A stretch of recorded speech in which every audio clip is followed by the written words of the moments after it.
हम्म। तो अब ये जो जड़ कर्म भोग बुद्धि में लगे रहते हैं, उनको ऐसी दिव्य अनुभूतियां कहाँ से आएंगी? जिनको एक एक इच्छा है। बच्चे ने कहा मुझे इतने 1000 का A+ मोबाइल चाहिए, और हमसे कहा जाएगा अरे हम कर्म करते हैं अपना। तो ये भक्ति प्रज्ञान कृष्ण गोस्वामी महाराज ने कहा था। तो ये जो गुरु वर्ग हैं, ये जानते हैं कि सेवा किसे कहते हैं। भगवान श्री कृष्ण की इंद्रियों के तर्पण को सेवा कहते हैं, ना कि हमारे परिवार के रिश्तेदारों की। तो इस तरह से गुरुदेव आ गए। आने के बाद फिर से उनके परिवारीजन फिर से उनको बनाने गए। वापस गुरुदेव घर में चले गए।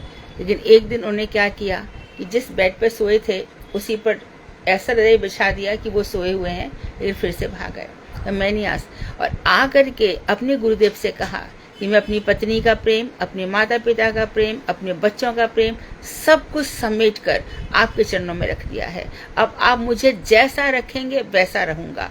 आप मुझे लाल कपड़ा पहनाए, सफेद कपड़ा पहनाए, मारे पुचकारे, मैं आपके। ये है गुरु भक्ति। तो महाराज जी बताते हैं कि प्रारंभ में वो अपने गुरु जी की सारी सेवाएं करते थे, अन्न पकाने से लेकर के सब कुछ। तो गुरु जी बोले मैंने उनसे सीखा था। तो कि कभी कभी उनके परम गुरुदेव को हिचक होती थी कि ये इसके घर में इतने नौकर चाकर हैं और ये आया यहाँ पे, कहीं बिदक ना जाए, कहीं चला ना जाए। तो उनसे बहुत कम काम करवाते थे, लेकिन गुरुजी बहुत उत्साहपूर्वक अपने गुरु की सेवा करते थे। ये तो हो गया उनका प्रारंभिक जीवन। अब उनका आता है तपस्वी जीवन। तो गुरु ने जो मंत्र दिया उसका वो नाम जाप करते थे। सुबह उठ जाते थे 2 बजे 3 बजे, और ये उनकी जो प्रक्रिया है सुबह उठने की वो जीवन भर चली, सबने ही देखी है। और सुबह उठ करके जो 2-3 बजे, तो उनके जो धीरे धीरे क्या हो गया था, उनके हृदय में वो भविष्य वक्ता भी बन गए थे, त्रिकालज्ञ हो गए थे। वो किसी को भी देख करके किसी की भी बातें बता सकते थे। तो भजन कोई इसलिए तो होता नहीं है, भजन का मतलब तो भगवान की सेवा ही है, परंतु शक्तियां आ जाती हैं। हरि को भजे सो हरि को होई। भगवान को भजने वाला भगवान के समान ही हो जाता है। आप सबने सुना होगा प्रारंभ में मठ में, मेरे विचार से सन 96 तक मठ की जो एक वो होती है ना, जो अभिनय चल रहा था मठ का, उसमें बहुत ऐश्वर्य नहीं था, बहुत ऐश्वर्य नहीं था, चल रहा था। परंतु गुरु उसमें थे जो सुबह का सन्यासी, सुबह का यदि संग्रह कर लें तो शाम का संग्रह की नहीं सोचते, और शाम को कर ले तो सुबह का नहीं सोचते थे। तो उस समय हमारे बन महाराज, तीर्थ महाराज, माधव महाराज, और स्पेशली बन महाराज तो मधुकरी करने के लिए रोज ही जाते थे। और जब तीर्थ महाराज को ग्रंथों में रुचि हो गई थी, वो ग्रंथों, और यहाँ भी पानी इत्यादि का प्रबंध नहीं होता था मठ में, तो पानी लाते थे ये लोग, और उस समय एक एक श्लोक याद करते जाते थे। जितने में बाल्टी भरी उतने में श्लोक याद करना है। तो इस तरह से महाराज जी ने इन लोगों को, महाराज जी बहुत कठोर शासन में रहते थे, उनका अनुशासन, उनसे सब डरते थे। पूज्यपाद बामन गोसाई महाराज नहीं कहते थे किसी से कुछ भी, भक्ति का बीज तो बोल देते थे, लेकिन किसी को डांटते नहीं थे। वो बहुत सौम्य थे। लेकिन जब ऐसी बातें होती थी या मठ में कोई उपद्रव हो गया या कोई विरोधी बातें हो गई, तो उसको संभालने का काम नारायण गोसाई महाराज का था। त्रिविक्रम गोसाई महाराज ने तो पहले से सोच रखा था कि वो किसी को शिष्य नहीं बनाएंगे। तो महाराज जी के ऊपर बहुत सारे काम थे। जब आचार्य कौन बनेगा ये बात आ गई तो तीनों ने मना कर दिया। त्रिविक्रम गोसाई महाराज, माधव महाराज, हमारे नारायण गोसाई महाराज और बावन गोसाई, तीनों ने मना कर दिया। बाद में सर्वसम्मति से ऐसा कहा गया कि आप बावन गोसाई महाराज को ही, तो नारायण गोसाई महाराज को ही पहले लिया जा रहा था, क्योंकि वो बहुत प्रखर थे और बहुत ही अप्रोचेबल भी थे और सबको अपने कंट्रोल में कर सकते थे। लेकिन फाइनली उनको रखा गया। तो जब तक बावन गोसाई महाराज मठ में रहे और जब तक उन्होंने गुरुदेव को आदेश नहीं दिया, तब तक गुरुदेव ने किसी को दीक्षा नहीं दी। कुछ एग्जाम्पल ऐसे रहे, जैसे कि मैं अपना एक एग्जाम्पल बताती हूँ। मुझे दे दी थी गुरुदेव ने 82 में ही, बहुत छोटी सी थी मैं, तभी मुझे दीक्षा दे दी थी और मुझे बता दिया था कि तुम वापस नवद्वीप में भी हमसे ले लेना। तो अभी क्योंकि मैं नवद्वीप जा नहीं सकती थी और इधर ये सब संसारी सब चीज़ें चल रही थी, तो ये एक दूसरे के प्रति सम्मान बहुत था, इतना रिगार्ड था। महाराज जी इतना दैन्यभाव। बाणगोसाई महाराज को उनके शिष्य शुभ कृष्ण और ये था एक अनंग मोहन, ये लोग क्या करते थे कि कभी बाहर जाना होता था तो बाणगोसाई महाराज को बाहर से ताला मार देते थे और चले जाते थे। ये बात गुरुजी को पता चली। गुरुजी से रहा नहीं गया, एकदम उठे और उठ करके सीधा वहां पर पहुंचे, दोनों शिष्यों को निकाल दिया वहां से और निकाल करके फिर कि कोई भी दरवाजा बंद करके नहीं जाएगा। और बाणगोसाई कुछ नहीं कहते थे, उनके तो सब अंदर हो या बाहर हो सब बरा, हरि व्याप्त सर्वत्र समाना, घर में भी हरि है, बाहर भी हरि है, यहाँ भी। तो वो लोग बहुत ऊंची अवस्था में रहते थे। बाद में इन दोनों की मित्रता बहुत अच्छी थी, बहुत ही एक राजनीति हो गई। जब बाणगोसाई महाराज ने शरीर छोड़ा तो महाराज जी यहाँ से भागे, लेकिन कहीं पर्यटक महाराज ने ये सोचा कि यदि महाराज आ गए तो सभापति पद का उनको मिल जाएगा, तो मैं सभापति बन जाऊं। इसके लिए उन्होंने महाराज से पहुंचने से पहले ही बाणगोसाई महाराज को समाधि दे दी। तो ये कुछ चीजें चलती है। ये तो हो गया उनका मठ का जीवन। अब महाराज जी जब यहाँ पर आ गए तो स्वामी महाराज के लिए उन्होंने बहुत कार्य किए।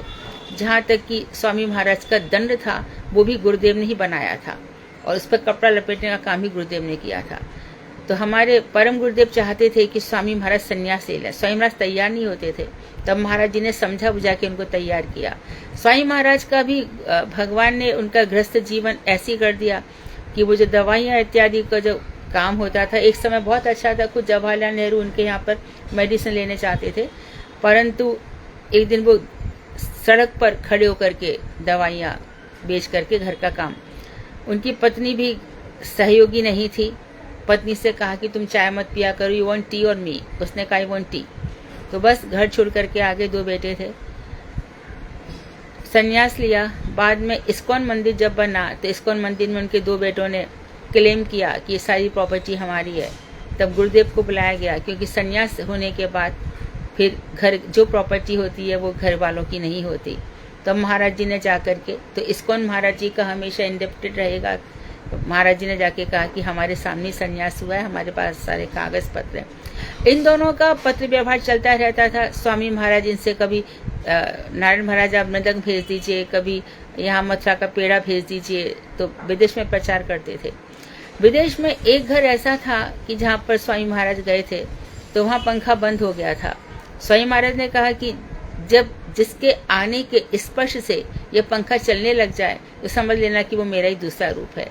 तो उन्होंने फिर नारायण महाराज को अपने घर पे बुलाया। नारायण महाराज से कहा महाराज जरा पंखा छू दीजिए। छूते ही पंखा चलने लग गया। तो इस तरह से जो कुछ काम स्वामी महाराज छोड़ गए थे वो गुरुदेव ने पूरा किया। स्वामी महाराज और माधव महाराज के नारायण गोसाई महाराज के प्रचार का वैशिष्ट्य ये है कि स्वामी महाराज का सारा प्रचार गीता के ऊपर आधारित था और गुरुदेव का सारा प्रचार ब्रज भागवतक मरीचि माला और गोपियों के ऊपर आधारित था। महाराज जी का जैसे परिचय मिल गया कि वो रमण मंजरी हैं, ऐसे स्वामी महाराज का परिचय खुलकर नहीं आया। लेकिन ये निश्चित है कि गौड़ीय संप्रदाय के जितने भी आचार्य हैं वो किसी न किसी मंजरी रूप में है।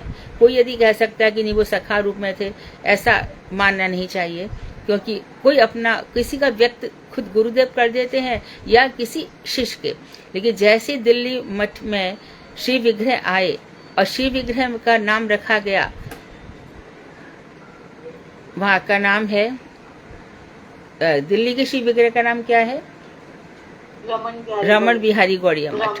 हाँ, तो बस उसी से तब स्पष्ट आया कि महाराज जी रमण मंजरी हैं, क्योंकि अचानक रमण बिहारी गौड़िया मठ, तो फिर महाराज जी ने कहा ये मेरा आंतरिक परिचय है, ये मेरे गुरु जी ने मुझे उनको मंजरी स्वरूप दिया है।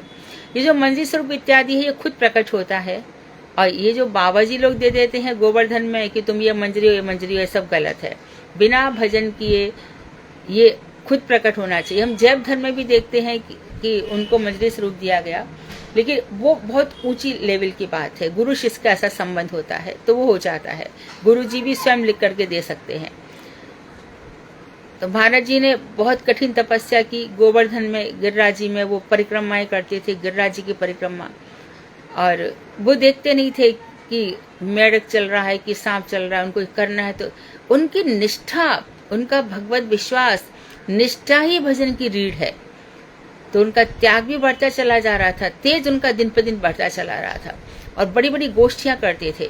एक बार तो ये जो कहावत हुई थी कि श्री कृष्ण का जन्म मथुरा में हुआ है और गोकुल में वो गए हैं, महाराज जी ने भागवत के प्रमाण दे देकर स्पष्ट कर दिया कि ऐसा नहीं है। भगवान श्री कृष्ण मथुरा में प्रकट हुए हैं और उनका जो नाला छेदन है वो यशोदा के यहाँ पर हुआ है। ये बहुत बड़ी महाराज जी प्रतिष्ठा करके गए भागवत। और दूसरा उन्होंने किया रूप गोस्वामी के अनुगत्य में परकिया रस। तो परकिया रस लोग समझ नहीं पाते थे, लोग बड़ी घृणा की दृष्टि से देखते थे कि ये कोई बात है, अपना पति होते हुए भी दूसरे पति से प्रेम करना, ये सब। लेकिन श्रीमद् भागवत में जाओ, मधुर रस में विप्रलम्ब भाव से सेवा करो, तो महाराज जी का ये जो कुछ बदान्यता है, जो उन्होंने अवदान दिया है, बहुत इम्पोर्टेंट है। और ये है शास्त्र, जो गुरुदेव ने दिन रात शास्त्र लिखे, लिखवाए, संपादन किए, करवाया। ये उनका आज सारा जगत महाराज जी की पुस्तकों को पढ़ के धन्य हो रहा है। जब भी कुछ प्रश्न आता है तो किताबें खोलनी पड़ती हैं कि देखो नारायण गुरु महाराज ने इस किताब में क्या लिखा है, तो हमें प्रमाण मिल जाते हैं। उन्होंने सनातन गोस्वामी का श्रीमद् बृहद भागवतम रतम लिख करके चमत्कारी कर दिया। उसके बाद हमारी समिति का नाम था भक्ति वेदांत, तो हमारे जितने भी सन्यासी हैं उन सबके नाम के आगे भक्ति वेदांत लगेगा। तो अभी भक्ति वेदांत है, लेकिन वेदांत हमारे पास है नहीं। तो परम गुरुदेव से सभी लोग कहते थे कि आपने अपनी समिति का नाम ये रखा, पर वेदांत ग्रंथ आपके पास है ही नहीं, जबकि मध्व संप्रदाय वालों के पास है, सभी बंगला में भी है, आप भी कीजिए ना। तो महाराज जी की बहुत इच्छा थी कि वो ये काम करें, तो गुरुदेव को समय नहीं मिल पाया वेदांत पे ये काम करने का। तो हमारे यहाँ से वेदांत ग्रंथ अब निकल ही गया, आप सब जानते ही हैं। तो ये जो मैं अधम हूँ, मुझे गुरुजी ने इस योग्य समझा, और अचानक एक फ़ोन आया कि बेटी, मेरे गुरुजी की बहुत इच्छा थी कि तुम ये काम कर पाओगी। और गुरुवर्ग कहने के साथ ही शक्ति भी दे देते हैं, तो वो किस व्यक्ति को किस चीज़ के योग्य बनाएंगे, ये उन्हीं की इच्छा और उन्हीं की कृपा के ऊपर निर्भर है। तो श्री कृष्ण लीला कथने सुदक्षम, तो बहुत ही उनके भगवान की लीलाओं का जो कथन है, आज उनके जो व्यूज़ हैं इतने बढ़ते चले जा रहे हैं। महाराज जी की कथाएं इतनी सुंदर होती हैं, वो गोलोक वार्तावाहक हैं। वहीं से लेकर, अच्छा खाली कथा ही कह रहे हैं एक बार, दूसरी तरफ मठ निर्माण भी करवा रहे हैं, क्योंकि उनको देख करके सन्यासी बहुत बन रहे हैं। एक से एक बढ़कर सन्यासी हमारे पास आते ही चले गए। माधव महाराज, तीर्थ महाराज, वन महाराज को तो आप जानते हैं, विष्णुदेवत महाराज हैं, गोविंद महाराज हैं, और शांत महाराज हैं, पद्मनाभ महाराज हैं, बोधायन महाराज हैं, ये सब कितने सारे महाराज ने, और हमारे ये दंडी महाराज हैं। तो उन सबको संन्यास दिया, संन्यास के आचार विचार सिखाए। ये सब खूब मठ में रह करके खूब श्लोक याद करते थे, और एक एक चीज़ को। तो महाराज जी जैसे कि हरिप्रिय प्रभु हैं, उनसे कहा कि बताओ गुरु तत्व क्या है, तो गुरु तत्व उन्होंने बहुत अच्छा बोला कि गुरु परंपरा में जो विद्वानों के विचार है, विद्वत रूढ़ी, विद्वानों से जो रूढ़ी चली आ रही है, उसको हमें फॉलो करना चाहिए। और बाद में उन्होंने काफ़ी कहा, तो हर बात में कहते थे मैं ऐसा मानता हूँ।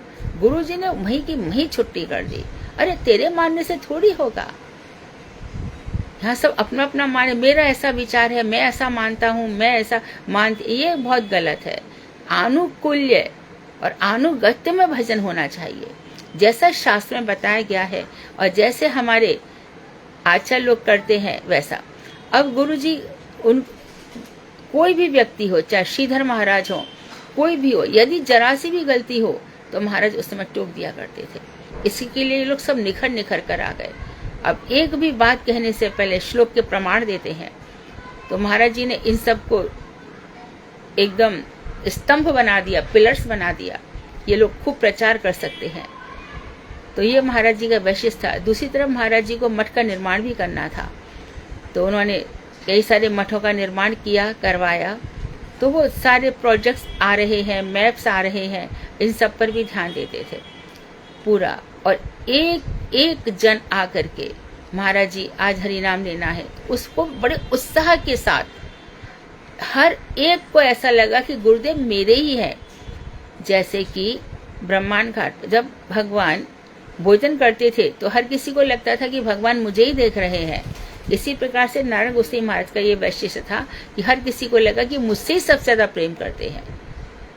लेकिन प्रेम में भी महाराज जी ने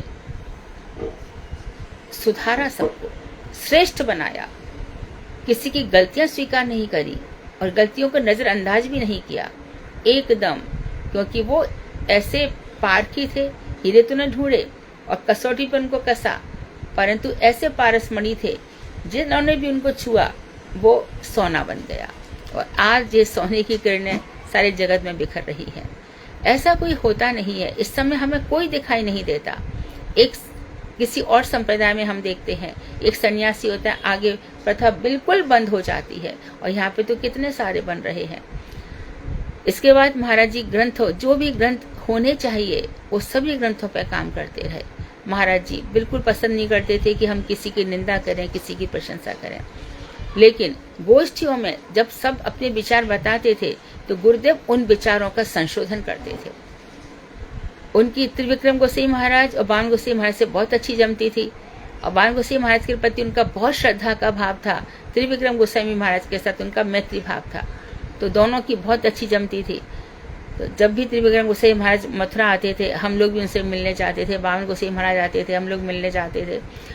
आप लोग यकीन नहीं करेंगे कि वो लोग ऐसे बैठ जाते थे जैसे घर के चाचा ताऊ आए हैं ना, बैठ जाते थे, और सारे ब्रह्मचारी लोग हम लोग खूब महाराज जी से बात करते थे, खूब हंसते हंसाते थे छोटी छोटी बात पर। और कभी क्या महाराज जी क्या पसंद है, क्या खाएंगे, तो त्रिविक्रम गोसाई महाराज को पानी पूरी अच्छी लगती थी तो कभी वो बना दिया। ऐसे भक्तों के हाथ का बहुत ही तो विश्रम भिन्न गुरु सेवा, अपने मित्रवत गुरु की सेवा करो, उनको अपना ही जानकर। तो उसमें जो ऐश्वर्य संभ्रम भाव रहता है, अरे गुरु जी है, तो उसमें हम उनकी पूरी सेवा नहीं कर पाएंगे पूरे। महाराज जी ऐसे तो महाराज जी कभी भी मैंने देखा नहीं, जितने कोई प्रश्न करेगा महाराज जी बहुत उत्तर देते थे शांत भाव से, मुख पर हमेशा मुस्कान बनी रहती थी। और कभी कभी जब जुलूस निकलता था महाराज जी बहुत सुंदर नृत्य करते थे।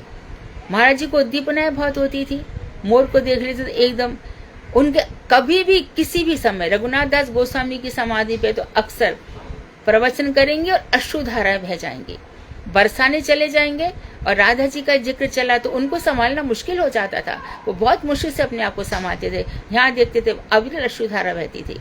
उनको अनुभूतियां बहुत थी, अनुभूतियां अपने पूर्ण उस पर थी। तो कभी कभी वो एकदम भावावेश में मुझे भी कहते थे, बेटी अपनी सब अनुभूतियों को मैं तुम्हें संचित करना चाहता हूँ। मेरी जो महाराज जी से पहली मुलाकात हुई तो मैं गोविंद देव के मंदिर में भागवत पढ़ा करती थी, मेरी ऐसी रुचि थी भागवत पढ़ने, किसी उद्देश्य से नहीं, ऐसे। तो वहां पर एक लालजी दीक्षित और विष्णु प्रसाद दीक्षित दो भाई भी पढ़ने आते थे, और पिताजी ने मुझे भेज दिया था तो मैं वहाँ पे पढ़ती थी पंडित जी से। उनका नाम था लक्ष्मण प्रसाद शास्त्री। तो हम पढ़ने जाते थे, तो इतने में मेरा भागवत का रिसर्च का हो गया। तो मैं कहा मैं कहाँ जाऊँ, तो विष्णु प्रसाद दीक्षित बोले कि मैं जानता हूँ मठ में एक ऐसी जगह है, तुम वहाँ पे जाओ और वहाँ पे तुम्हें बहुत बहुत सब कुछ मिल जाएगा, बहुत पुस्तकें, बहुत सब कुछ है। तो मैं वहाँ पर गई थी, तो उस समय गुरुदेव तो थे नहीं, तीर्थ महाराज थे। तीर्थ महाराज से तो मेरी तीर्थ महाराज के प्रति बड़ी श्रद्धा हो गई थी, बहुत श्रद्धा हो गई थी, जैसे कि भगवान ने मुझे क्या दे दिया। और वो कहते थे कि ऐसे हो गया दोनों का, तुम आ गई हो, तुम मुझसे प्रश्न पूछती हो तो मेरा भी मन करता है किताब। वो खूब पुस्तकें ग्रंथ पे ग्रंथ निकाला करते थे, और मैं जाती थी फिर दूसरी जाती थी, इतने बीच में 8-10 घंटे उनको मिलते थे, बहुत सारी सामग्री मेरे रिसर्च के टॉपिक से मिला करके लिख के रखते थे। तो ऐसे फिर एक दिन गुरुदेव आ गए। गुरुदेव को जब मैंने पहली बार देखा तो मैं हतप्रभ रह गई। उनके रोम रोम से तेजस्विता की किरणें निकलती थी। वो गोरे थे, उनके यहाँ सब लाल चीख से नीली आंखें थी, वो थे तो अद्भुत सुंदर, वो छोड़ दो, परंतु तेज इतना निकलता था कि सामने वाला हतप्रभ रह जाता है जो उनको देखता है, यही मेरी इसके अलावा और किसको देखना है, ऐसा गुरु जी को देख करके हो जाता था। तो वो हमारी किताबों की दुकान थी, तो गुरुजी कभी कभी किताब लेने आते थे। तो सबसे पहले मेरी माँ मुझे मठ में अकेले नहीं भेजती थी, तो मैं अपनी माँ के साथ ही गई थी। तो वहाँ पे बैठे तो माँ बोली कि ये भागवत में रिसर्च कर रही है, इसको कुछ सहायता कर दो किताबों की। तो महाराज जी बोले कि अरे ये इसका जो शक्ल है इसके बाप से मिलती है ना। तो माँ बोली महाराज जी शक्ल नहीं है, गई भी उन पे ये बहुत क्रोध करती है। महाराज जी बहुत जोर से हंसे। और फिर क्रोध मुझे शुरू से मुझे पसंद नहीं है, अन्याय, झूठ, किसी के साथ गलत व्यवहार, ये मुझे बचपन से ही नहीं अच्छा लगता था। तो गुरु जी बहुत खुश हुए और पता ही नहीं कि ऐसा लगा जन्म जन्मांतर का जो एक रिश्ता है वो उठ करके आ गया। और फिर तो रोज ही मठ जाना हो गया। अब महाराज जी खुद ही मेरी रिसर्च वर्क पे, कितने ही महाराज जी के जो 10-15 पत्र हैं वो इसी पर थे कि तुम्हारी रिसर्च में यहाँ पे ये रह गया, या तुम्हारे पिताजी ने पेज नहीं भिजवाया, टाइप वाला आया नहीं है, तुम्हारी रिसर्च का बहुत चिंता रहती थी।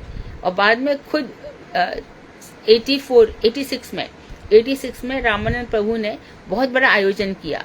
उसमें पहली बार ऐसा था कि मथुरा के जितने भी विद्वान थे उन सबको बुलाया। तो मेरा ऐसा था कि इतने बड़े गुरुदेव हैं मेरे, तो इनको परिचय होना ही चाहिए। तो मैंने एक एक व्यक्ति, चाहे अतुल कृष्ण गोस्वामी हो, मनहर शास्त्री हो, मेरे पिताजी का परिचय सबसे था, तो मैं सबको बुला, सब मठ में आए। ये पहली बार ऐसा था कि ये विद्वान एक साथ इकट्ठे हुए थे। तो महाराज जी इससे बहुत मेरे से प्रसन्न हुए थे, बहुत अधिक। तो जहाँ पर 92 में सबसे पहले श्रीमद् भागवत सुनी थी, तो मैं कहा गुरुदेव आपका प्रचार नहीं हो रहा है। बेटी कैसा प्रचार? महाराज जी आपके अंदर इतना सब कुछ है कि आप घर घर में जाने चाहिए। तो क्या करें? तो महाराज जी भागवत करो। आजकल लोग भागवत के माध्यम से घर घर जाते हैं। ठीक है, तो महाराज जी हम भागवत करें। अब मैं आ तो गई ससुराल में, पर मेरी सामर्थ्य नहीं है कि मैं इतना बड़ा भागवत का आयोजन कर सकूं। तो मैंने, सपना दीदी घर में सबसे बड़ी बहू है, तो उनकी थोड़ी घर में चल जाती है और मेरा नंबर तो बहुत बाद में है। तो मैंने कहा कि आप तो भागवत करोगे ऐसे। तो मई में जेठ पड़ता है, तो मेरे ससुर ने कहा कि अरे जेठ का महीना है, जेठ के महीने में भागवत होगी तो जेठ ही मर जाएगा, तुम क्या चाहती हो कि जेठ मर जाए? भाभी का, सपने का पति। तो सब मैं कि भाभी तो ऐसा बोल रहे हैं, तो लहरे से थोड़ी कोई मरता है भागवत के। फिर जैसे तैसे हमने कार्ड छपवा लिए, जैसे तैसे होगा देखा जाएगा।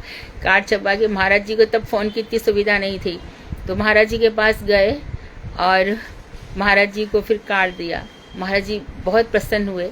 तो उस समय जो श्रीमद् भागवत हुई, उस समय 400 लोग सुबह और करीब 500-600 शाम को आते थे। और ये 92 की बात है। और सबका, प्रेमानंद प्रभु ने सबके लिए भोजन की व्यवस्था करी। पता नहीं कहाँ से आ रहा है, कितना ऐसे खर्चा हो, कुछ पता नहीं चला। तो मन हुआ कि कुछ वृंदा जी को, वहाँ पे जो वृंदा जी, उनको कुछ सोने का ये दे दें, टीका ये सब। तो वहाँ जी कहा अरे बेटी तुम लोगों ने ये सब, तो मुझे छेड़ने लगे, तुम पहनो। मैं कहा हमारी मुझे ये सब नहीं पहनना है। तो बहुत हंसे, बहुत जोर जोर से हंसे। तो छेड़खानी बहुत करते थे बीच बीच में। तो एक बार मैं भजन कर रही थी तो मेरी माला उलझ गई, है ना, जब 92 की बात है। तो मैं कहा गुरुदेव देखो ना, मेरी माला ही उलझ गई। तो तुम्हारे अंदर इतने प्रश्न उलझन में ना, वैसे तुम्हारी माला भी हो रही है। तो बहुत, और खुद ही बोल करके खूब जोर जोर से हंसते भी थे। तो मैं वहीं पर रहती थी मठ में ही अक्सर करके, तो माँ इतना आ नहीं पाती थी। तो मम्मी बहुत बहुत रोती थी कि 1 महीना के लिए आती है, मेरे पास रहती नहीं है। तो मेरे पिताजी से झगड़ा करने लगी कि इसको घर लाओ। पिताजी ने आकर के गुरुदेव से कहा महाराज जी ये रहती है यहाँ पे, ये घर नहीं आती है। तो महाराज जी को एकदम नरसिंह आवेश आ गया, एकदम खड़े हो गए अपने बेड से और पिताजी से बोले ऋणी हो तेरा जो बेटी तूने मुझे दे दी। पापा तो एकदम घबरा ही गए। फिर मैं पूरा मई गुरुदेव के पास ही रहती थी। और जब गुरुदेव विदेश चले जाते थे मई में, तो मैं ऐसा लगे कहाँ जाऊँ कहाँ पाऊँ, पाषाणे कुटी उमा थनले पशी। तो मैंने फिर क्या करूँ, मेरा मन ही नहीं करता था। तो प्रेमानंद प्रभु मुझे लेके बैठ जाते थे कि चल तेरे को मैं कथाएं सुनाऊंगा, और वो मुझे बरसाने ले जाते थे। फिर गोविंद कुंड में कभी कहीं अक्सर बहुत, तू रो मत, देख मत तेरे को, तो ये करते थे। फिर धीरे धीरे ऐसे मठ में चलने लगा।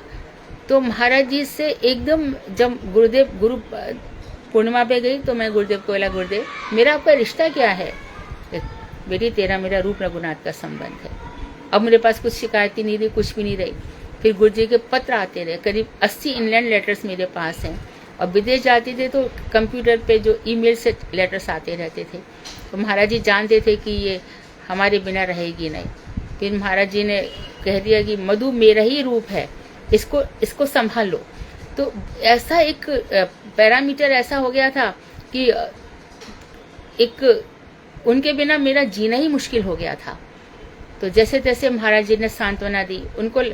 तो मैं गई दिल्ली उनसे मिलने के लिए। गुरुदेव ने फोन पर रामचंद्र प्रभु से कहलवाया कि मधु से को हमसे मिलने आएगी। मैं मिलने गई थी, वहाँ जानकी दीदी, उमा दीदी सब बैठे थे। वो 4-5 दिन से बैठे थे, तो उनको मिलने का चांस नहीं हो रहा था। तो महाराज जी ने ऊपर से देख लिया, नीचे आओ। तो वो चिल्लाने लगे कि अब भी आइए, इसको मिलने दी। तो गुरु जी का जो इतना स्नेह था ना, ये स्नेह ही हमारा प्राण है, इसके बिना कोई जिए कैसे? बहुत मुश्किल था। अब जाकर के अभी भी कहाँ संभलता है एकदम, जो ये स्नेह से जो प्राण अनुप्राणित हो रहे हैं। तो गुरुदेव में ये एक मेरा अनुभव है, लेकिन मेरे जैसे ये मेरी कुछ याद है। मैं आपको सारी बातें तो कोई शेयर कर नहीं सकता है, कुछ मैंने आपको 2% बता रही हूँ, लेकिन सभी लोगों को गुरुजी ने कैसे संभाला होगा? सभी के अंदर तो ये सब भाव है। यदि हम अपने विषय में अधिक कहते हैं तो ये फिर अपनी बातें हो जाती है, जो हमें कभी कोई कहता बताना चाहिए, कोई कहता नहीं छुपाना चाहिए। हम इतना नहीं बता सकते हैं। तो जरा सा भी हमारा रूठ ना हो, मटक ना हो, तो महाराज जी सब संभाल लेते थे। मैं एक बार बहुत गुरुजी से रूठ गई, क्योंकि इतनी सारी भीड़ थी, उन्होंने मुझसे ज्यादा बात नहीं की और मुझे तो आदत थी कि, तो उन्होंने मठ से कृष्णदास प्रभु हैं जो कीर्तन करते, उनको भेजा। अरे उसको बोलो हमारे पास आएगी, इतने बजे से हम उससे खूब बात करेंगे।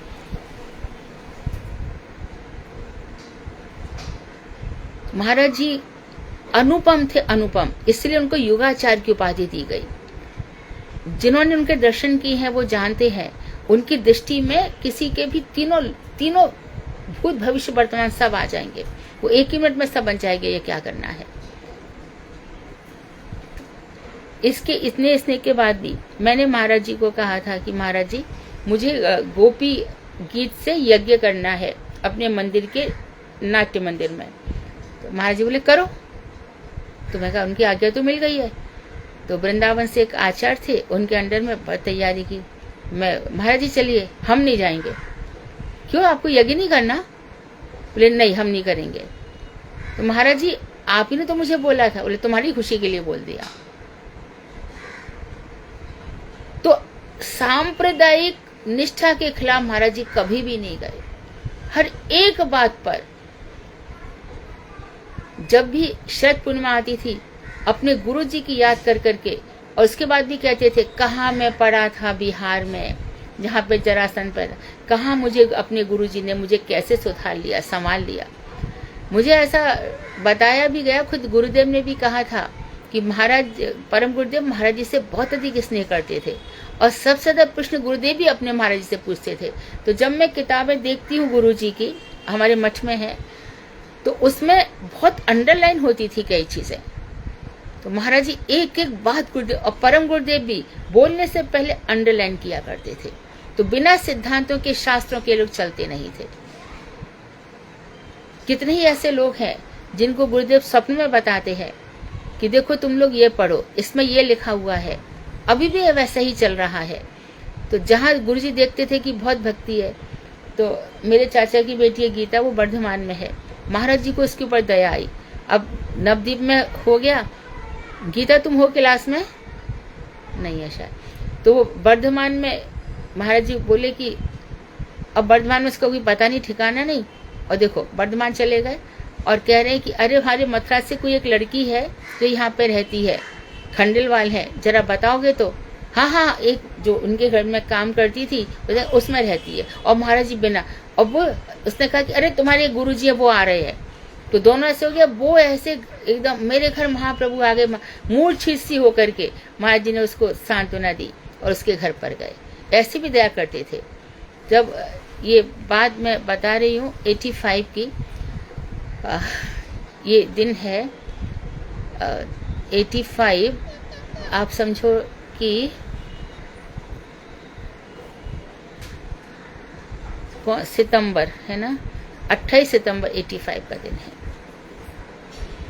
मेरे दादाजी को यहाँ पे हड्डी टूट गई थी, पीछे रीढ़ की हड्डी, और चल नहीं पा रहे थे 2 महीने से। महाराज जी को घर पे बुलाया था, गुरुदेव घर पर आए थे और कई ब्रह्मचारी भी आए थे, तो प्रसाद की व्यवस्था रखी थी। तो उनको देख करके मेरे दादाजी को क्या लगा कि नित्यानंद ठाकुर या चैतन्य महाप्रभु आ गए हैं, और 2 महीने से फ्रस्ट्रेटेड तो थे ही, घर में पड़े हैं, एकदम जोर जोर से चिल्लाए। तो मेरे दादाजी का बेड और गुरुजी जहाँ पे बैठे थे, उन दोनों के अंतर में कम से कम मेरे ख्याल से 10 मीटर का तो अंतर होना ही चाहिए। तो एकदम वो चिल्लाए और बहुत जोर से, मेरे ख्याल से आवाज ऊपर तक पहुंच गई होगी। और महाराज जी उठे, उठ करके एकदम बिजली की गति से उनके पास पहुंच गए और पहुंच करके उनके हाथ रखा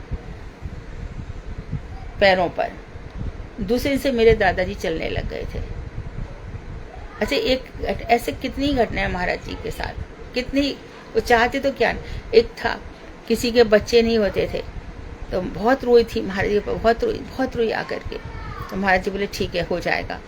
और फिर उसके 2 जुड़वा लड़के हुए थे। तो महाराज जी कभी कभी संसारी जो कामनाएं हैं और देखते थे परिवार अच्छा है, तो अपना आशीर्वाद भी, उनका आशीर्वाद अमोघ होता था, खाली नहीं, वो कह देते थे हो जाता था। तो बहुत सी ऐसी बातें हैं। मठ में गुरुदेव सोएंगे 3:30 बजे तक और सब मानो ब्रह्मचारी सो रहे हैं। अचानक कोई भी दिन नरसिंह आवेश में एकदम दरवाजा खोल देते थे और जो ऊपर नीचे भागदौड़ होती थी। हमारे प्रदुन बाबा जी वहाँ पे कुकर में कुछ बना रहे थे कि कुछ खा लूंगा, उसको सीधा गए और वहाँ पे कुकर ऐसे ही छोड़ दिया और कुकर में से सीटी उठने लगी, सब बंद नहीं, उठते उठते सब कुकर ही फट गया। ऐसे समय क्या क्या, बहुत डर था सबको उनका। और डर क्यों था? क्योंकि उनका सदाचार ऐसा था। सभी लोग उनका बहुत सम्मान करते थे। महाराज जी का जो भोजन था बहुत ही साधारण था।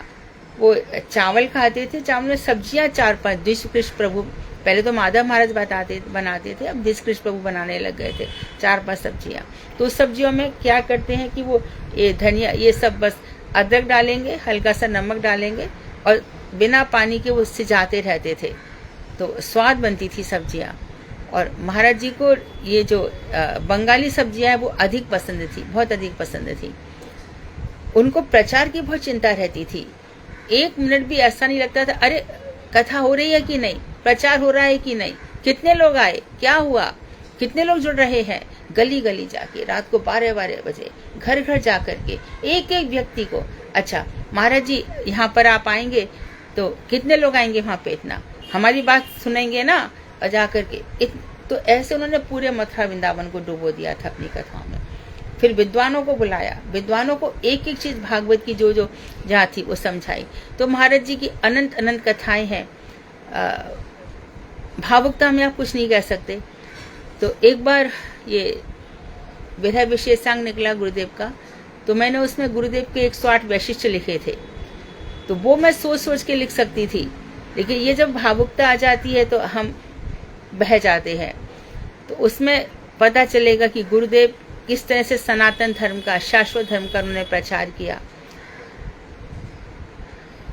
हर एक शब्द का उत्तर दिया और धर्म सभाएं रखी। धर्म सभा में उन्होंने कई विद्वानों का स्वागत किया। महाराज जी जो परंपरा चलाई, रूप गोस्वामी की परंपरा, वो अभी भी चल रही है।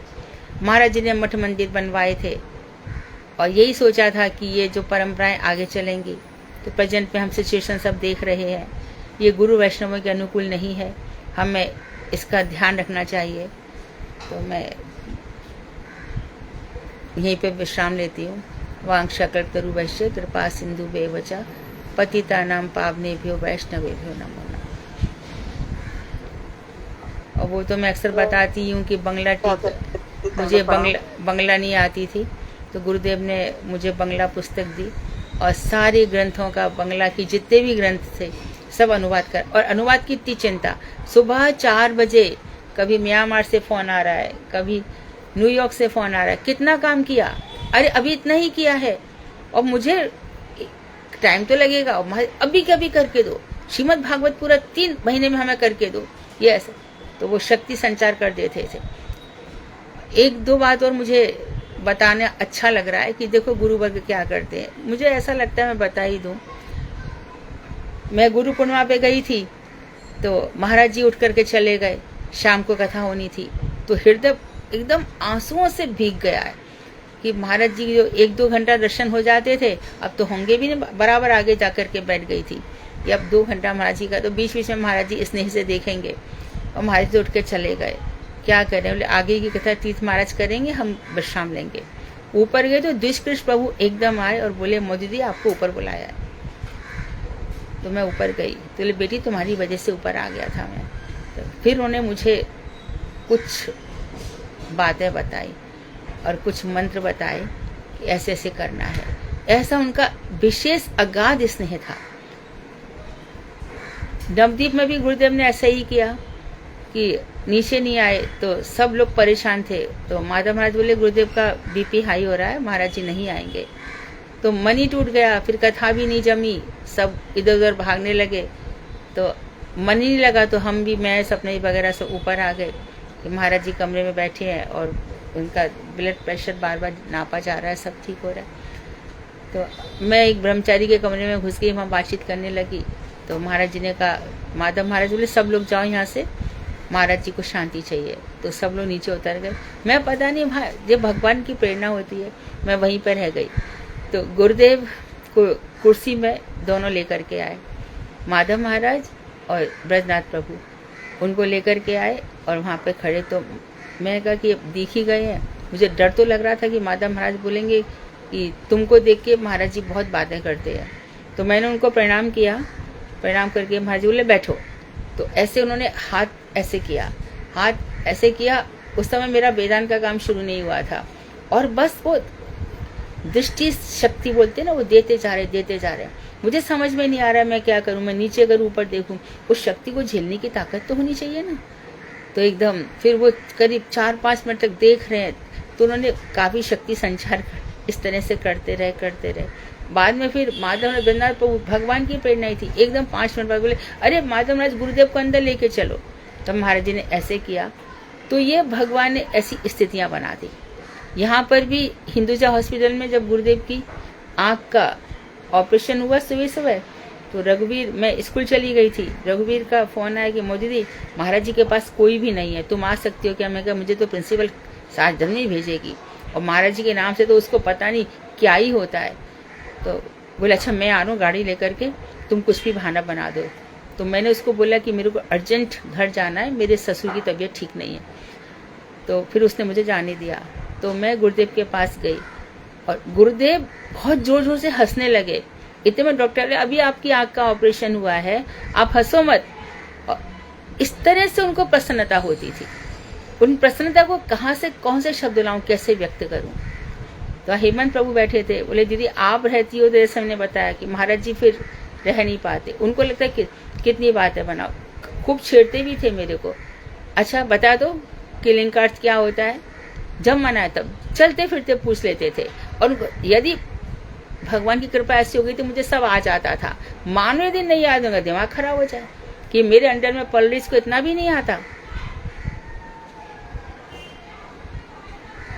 तो महाराज जी कहते थे कि जैसे कछुआ है बहुत दूर से रहकर अपने बच्चे का पालन करता है, तुम लोग ऐसे ही समझो।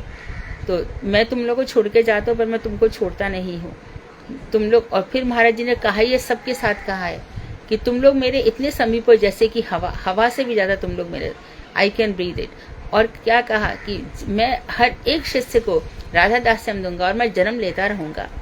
तो ये लोग जो होते हैं, जैसे कि भगवान है नारायण, बद्रिका आश्रम में आज भी उनको तपस्या करने की क्या जरूरत है, फिर भी कर रहे हैं कि नहीं लोगों का कल्याण हो। इसी प्रकार से ये लोग मातृ गर्भ में आएंगे, यंत्रणाएं झेलेंगे, फिर भी करेंगे, क्यों कि लोगों का कल्याण हो। तो महाराज जी को हम लोग क्या करते थे, जब बॉम्बे में आते थे तो महाराज जी को सूखी सब्जी हो या चटनी हो या जो कुछ भी हो, सब कटोरियों में, एक जैसी कटोरियां थी, कटोरियों में लगा के रखते थे।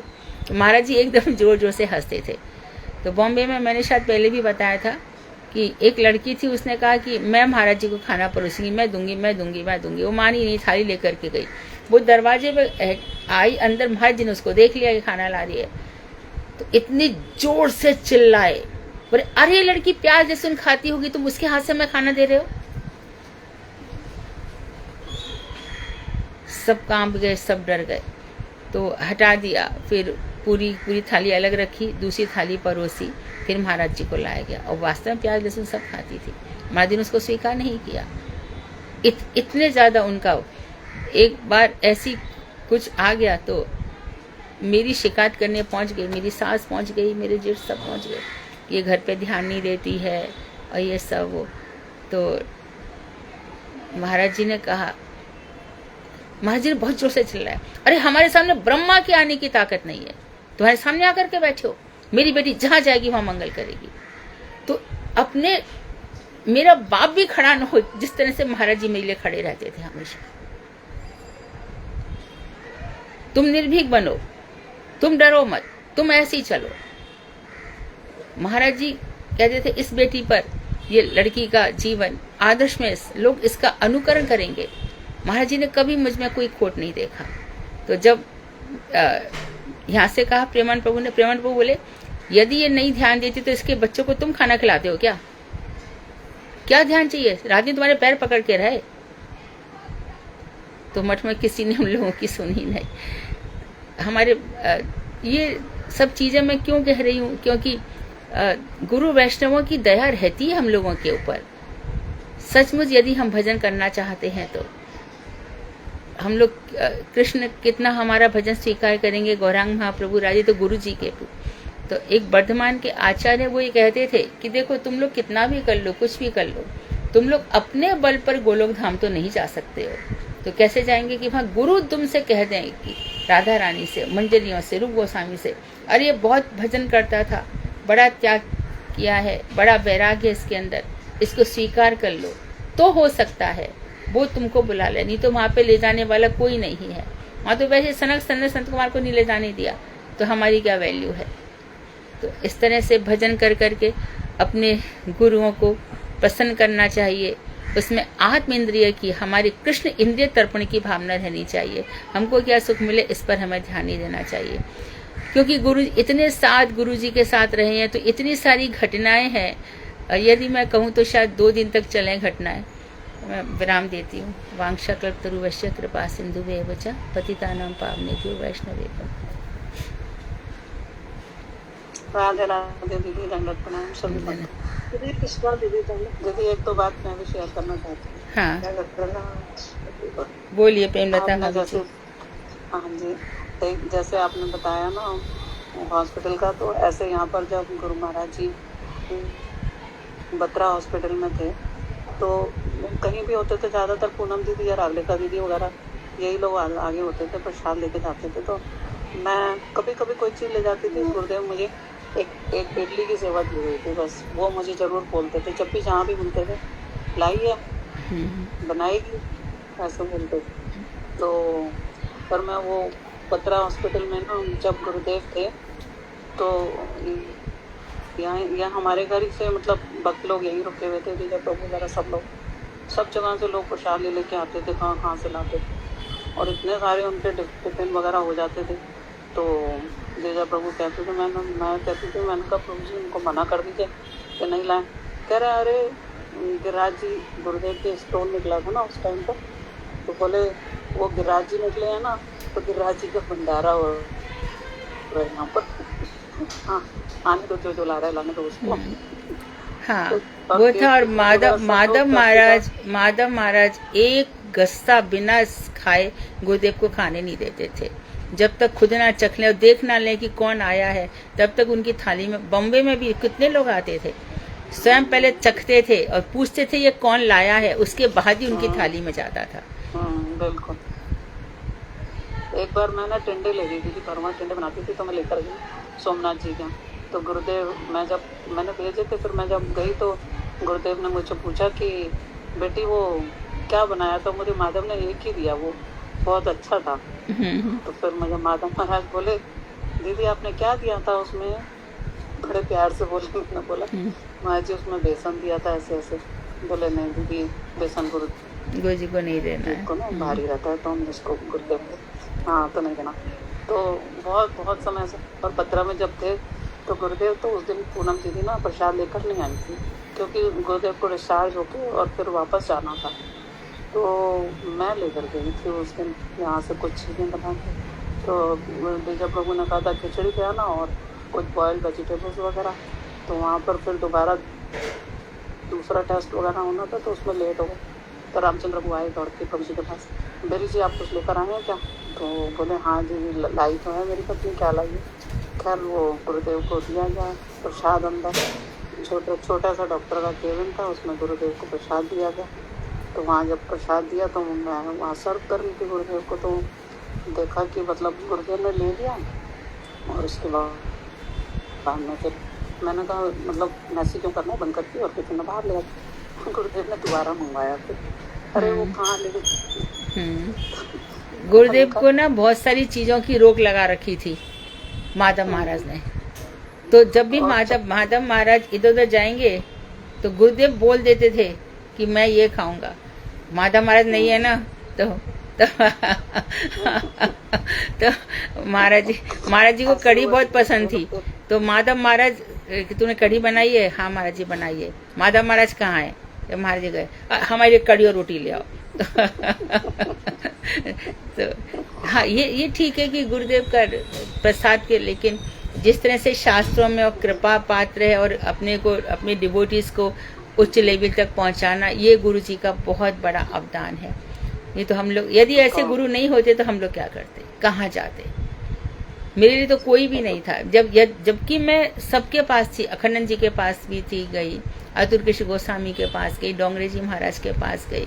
और अखंड सरस्वती ने मुझे कहा भी था कि मुझे 2-3 बातें कही उन्होंने कि बेटी तेरे को इतना समय देता हूँ, मैं इंदिरा गांधी को भी नहीं दूंगा। दूसरे उन्होंने कही कि तुम विवाह मत करो, मैं तुम्हें कृष्ण से मिला दूंगा। तो इतना मुझे स्नेह करते थे। उसके बावजूद भी जो गुरुदेव की आंखों में जो मैंने देखा ना, वो किधर भी दिखाई नहीं दिया। और आज जो मैं ये भागवत का अनुवाद कर रही हूँ, वेदांत का कर रही हूँ, जो कुछ भी कौन मुझसे कराता, किसमें इतनी सामर्थ्य थी। महाराज जी कहते तो ये थे हमेशा, क्या मायावादियों का ग्रंथ पढ़ती, गीता प्रेस गोरखपुर का भागवत पढ़ती। तो महाराज जी वहां का नहीं पढ़ूं तो फिर क्या करूं? तुम खुद बंगला क्यों नहीं सीखती है? महाराज जी मैं बंगला नहीं सीखूंगी, उसके गोल गोल मेरे को नहीं समझ में आते संयुक्त अक्षर। फिर भी देखो कृपा कर दी। ये उनकी बहुत बहुत बड़ा, हृदय से सब ग्रंथियों को निकाल करके, हृदय का शोधन करके उसमें भक्ति का बीज आरोपित कर देना, ये गुरु वैष्णवों का सबसे बड़ा वैशिष्ट्य होता है।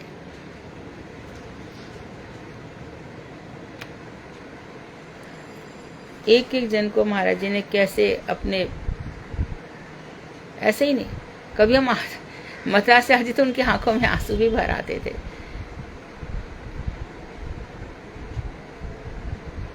बॉम्बे आते थे तो कहते थे बीमारी तो मेरा बहाना है, मैं तुम लोगों से मिलने आता हूँ। एक बहुत जबरदस्त कनेक्शन था।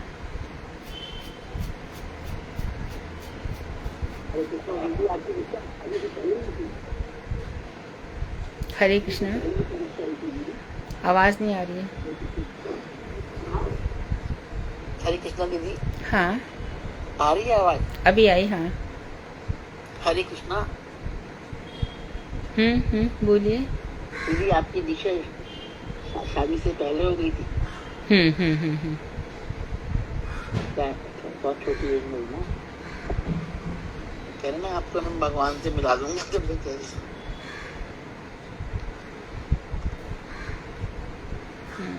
अखंडानंद जी कहते थे ऐसा।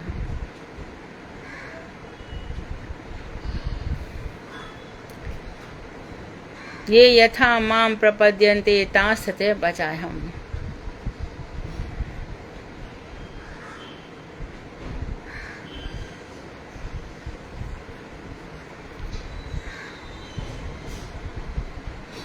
और कोई है जो गुरुजी के समय का, प्रेमलता भाभी के अलावा?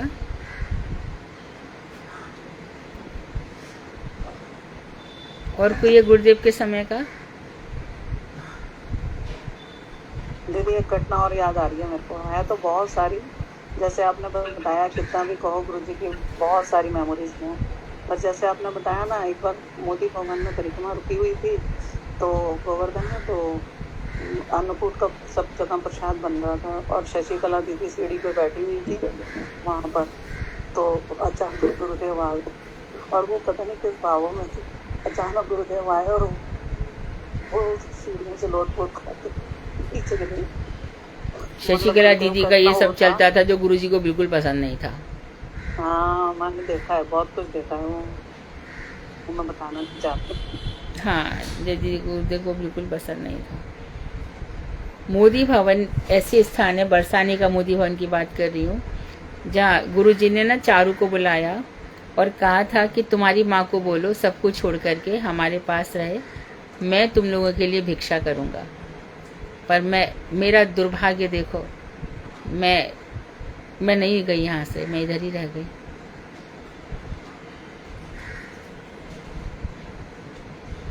फिर बाद में उन्होंने शिव सिंह जी से कहा कि मधु मेरी परीक्षा में फेल हो गई।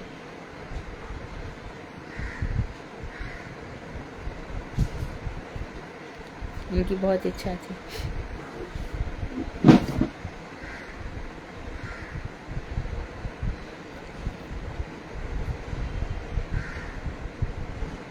वो महाभागवत थे, मंजरीज है ना।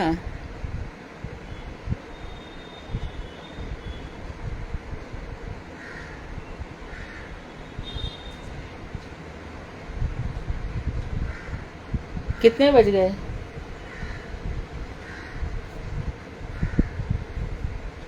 अरे 4:15 हो रहे हैं, समय ही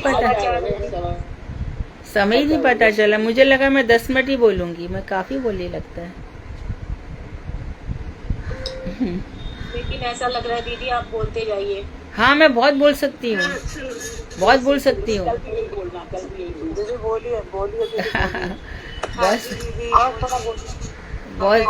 बहुत सारी कथाएं हैं। उनका सेंस ऑफ ह्यूमर भी बहुत अच्छा है। आपकी बातें सुन करके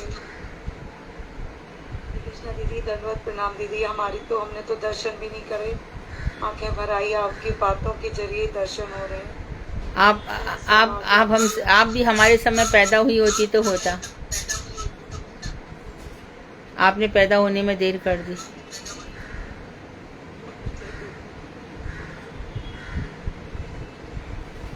हरे कृष्णा, दंडवत प्रणाम। ओ, सपना दी है। सपना दी आ गई। मधु दीदी की और गुरु जी की बात बताती हूँ। ये बहुत सारी बातें बता सकती हैं। गुरुदेव घर पर आए थे, तो मधु दीदी उनसे कुछ रूठ गई थी। रूठ के वो है ना अंदर रूम में जाके बैठ गई और गुरु जी आ गए। उनका सब मतलब जो अर्चन जो भी था, माला चरण धोवन सब कुछ, प्रसाद भी हो गया। वहाँ तक जहाँ तक कि प्रसाद भी हो गया, तब भी वो निकल के ही नहीं आई। और वो बोल रहा है, गुरु जी मधु किधर है, मधु किधर है? मधु जी अंदर है। तो बस प्रसाद तो पा लिया उन्होंने। प्रसाद पाते ही तुरंत उठ के अंदर गए। किधर है वो, किधर है, क्या बोले मधु जी? कैकेयी कहाँ? कैकेयी को भवन, कैकेयी का को भवन किधर है? ऐसे भवन। हाँ, ऐसे बहुत मैं उनसे बहुत रूठती थी। अच्छा, एक दिन उन्होंने मुझे बोला भी, तू मुझसे इतना रूठती है, कभी मैं रूठ गया तो मैं कहा आप मुझसे कभी नहीं रूठोगे, मैं जानती हूँ। मैं पजेसिव बहुत थी। वो मुझे छोड़ के किसी और से बात करने लग जाए तो मैं रूठ जाऊंगी और मैं कुछ भी ऐसे कर सकती थी। फिर एक बार सपने दी याद है, हम लोग जब इस्कॉन मंदिर में गए थे तो गुरुदेव ने 10 मिनट तक दरवाजा नहीं खोला था, है ना, और हमें घर आना था वापस जल्दी। तो बहुत जोर जोर से फिर मैंने दरवाजा खटखटा दिया। तो सब, हाँ, तो वहाँ सब अंग्रेज लोग बैठे थे। तो उनको अच्छा लगा कि महाराज जी का दरवाजा, इतनी शांति से ऐसे वो मुझे टोक रहे हैं।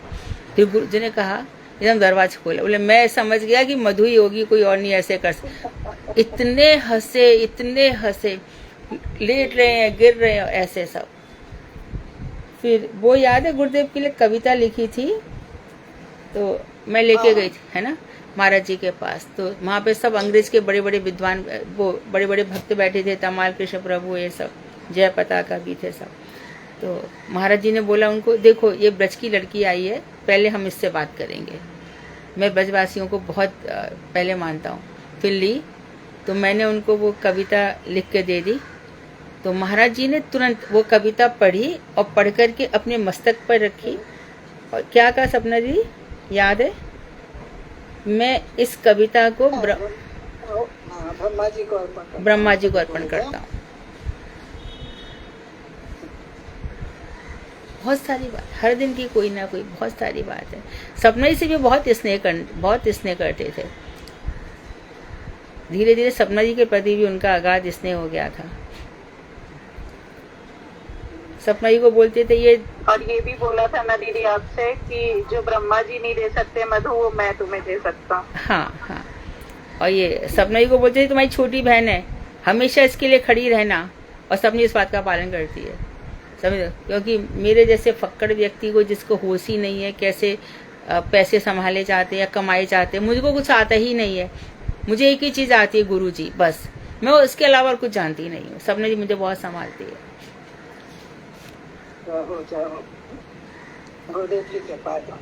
हाँ, तो महाराज जी का कितने भी फंक्शन बम्बई में होते थे तो सपना जी एकदम आगे आती थी। फिर बिमला भाभी आगे आ जाती, शर्मिला भाभी आगे आती। कैसे जीरो से मैं करती थी और 5-5 लाख फंक्शन में खर्च हो जाता था। कहाँ से होता था पता नहीं। तो महाराज जी एक दफे, महाराज जी 2009 की बात है, तो महाराज जी को हमने 5.25 लाख रुपया दिया था कलेक्शन करके। तो महाराज जी बोले कैसे किया? मैं कहा आप ही जानो, हमें क्या पता। हंसे, खूब हंसे। फिर वहाँ पे कई अंग्रेज लेडीज आई तो महाराज जी ने कहा कि तुम लोग जहाँ जा, तो हम सबकी व्यवस्था करते थे जितने भी लोग आए। और हमने कभी भी ऐसा नहीं किया कि कोई भी आए कि उससे कभी पैसे लिए हों कि तुम यहाँ पे रहोगे तुम्हें पैसे देने पर, कभी नहीं किया। सुबह दोपहर शाम ब्रेकफास्ट नाश्ता सब, और अच्छे से अच्छा सब खाओ। रामचंद्र प्रभु आते थे और ये बेरी जी भी 2 बार आए हैं। फिर बता भाभी, बेरी जी भी 2 बार आए थे, बेरी जी भी, है ना? एक बार तो पता, हाँ जी शायद 2 बार आए। हाँ। 2 बार हम लोगों ने कभी भी नहीं, किसी को भी जरा भी नहीं, ऐसा भी नहीं। अभी हम लोग देखते हैं कि कहीं जाओ तो पहले पैसे मांग। ये कैसा है? आपने आयोजन किया हुआ है, भगवान पे तो विश्वास रखो, गुरु जी पे तो विश्वास रखो। जो भक्त लोग हैं, जो गुरु जी के अनुगत्य में है, हमने इसे कभी नहीं लिया। और मालूम है बम्बई में आप रहोगे उस समय, अभी तो खैर 5,000 एक कमरा मिनिमम होता है, उस समय भी 1,000-1,200 होता ही था, पर कभी नहीं। मैं ऐसे बता रही हूँ कि गुरु वैष्णवों के ऊपर हम विश्वास और श्रद्धा रखें। ये पैसा तो बहुत छोटी चीज है, किधर से भी आके किधर से भी हो जाता है। अभी ये सब हो गया है, अर्थ ही बहुत बड़ा अनर्थ बन गया है। तो भक्ति में अर्थ का स्थान है ही नहीं।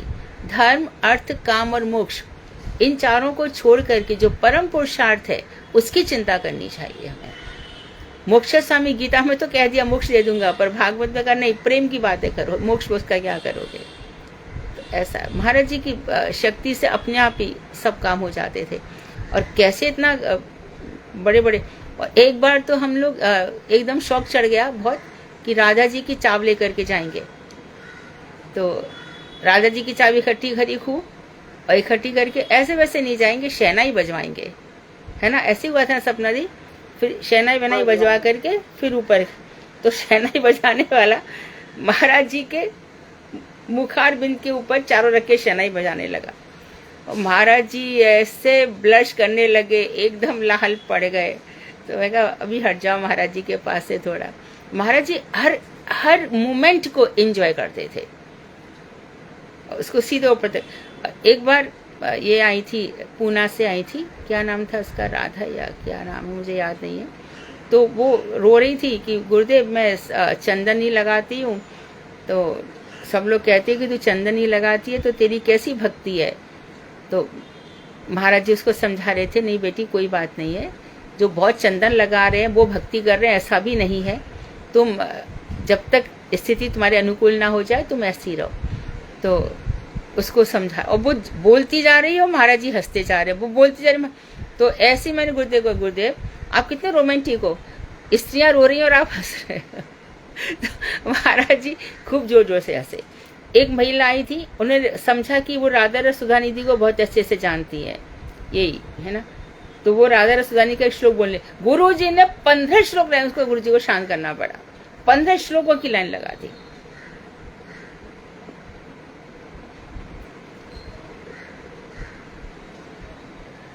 महाराज जी तो उनको हर ग्रंथ में उनका प्रवेश था, हर ग्रंथ में।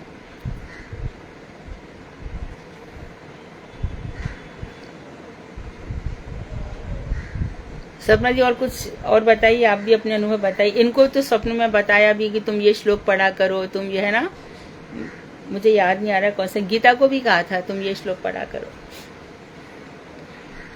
वो वाला से बोला था, बड़ा पीड़ा नटवर बपू करना करने का। इनको सपने में बोला था। हाँ सब मेरे को भी एक बार सपने में आए थे गुरुदेव। हाँ हाँ हाँ, क्या क्या कह रहे थे? तुमसे भी कुछ प्रसाद लिया था ना? हाँ, एक बार तो आए थे तो दरवाजे पे ही बैठ गए थे और बोले मेरे को पोहे बना दे, मैं पोहे खाने के लिए आया हूँ। तो मैंने पोहे बनाए थे। और एक बार और आए थे मेरे को, तो जैसे सब लोग बैठे हुए ना एक जगह पे, माधव महाराज जी बैठे हुए थे, सब लोग बैठे थे और सब नंबर से पास में महाराज जी के पास सब जा रहे थे। जब मेरा नंबर आया तो मैं भी उनके पास में गई और मेरे को इतना सारा पोटली पैसों की मेरे को दे दी हाथ में। तो मैं बोली महाराज जी मैं इतना पैसों क्या करूंगी? क्या बोले नहीं तू रख तेरे पास पैसे। तो बोली नहीं महाराज जी मेरे को तो एक 500 का नोट दे दो, कोई बहुत है। मेरे को एक 500 का नोट दिया। तो आपने बोली तू पैसों के बारे में सोच रही होगी कि महाराज जी तेरे को पैसे देने के लिए। और क्या बोला था? ऐसी तो पोटली पकड़ा के गई कि आज तुम कितना पैसा खर्चा करती हो, बांटती हो, सब कर रही हो, देखो ना। ये सब महाराज जी खुद 3 बार मेरे को, लेकिन अब तो कुछ भी नहीं है। अब कुछ और ऊंचा उठाने और ऊंचा उठाने के लिए आएंगे। जीवन बदल गया है ना। अभी तुम पहले चिंता करती थी मैं कहीं जा नहीं पाती हूँ, मैं कहीं, अभी महाराज जी ने सब कुछ छूट दे दी है तुम्हें। दीदी आपकी कृपा है तो महाराज जी की बेटी जो बोलती है वही सच हो जाता है मेरे जीवन में। तो बिमला भाभी नहीं है क्या इधर? उनके ऊपर भी कृपा है। हाँ, राधे राधे दीदी। राधे राधे, बोलो कुछ।